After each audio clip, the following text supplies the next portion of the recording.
Hello friends, welcome to WordPress complete course. In this video tutorial I am going to show you that how you can edit your categories. So let's get started. First go to post. Then select categories. After that you will see all your categories that you have created before. So now here I want to edit WordPress category.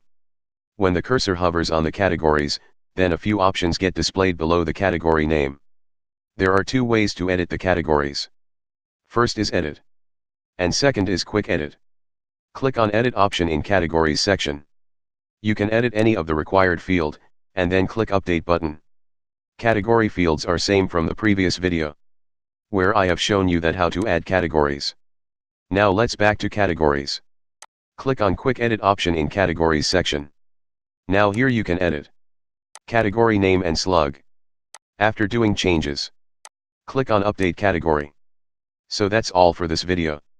If you like this video, please don't forget to like, share and subscribe our channel. And if you have any question, please comment below, and I will be happy to help you. Thanks for watching this video, and I will see you in next video. Goodbye.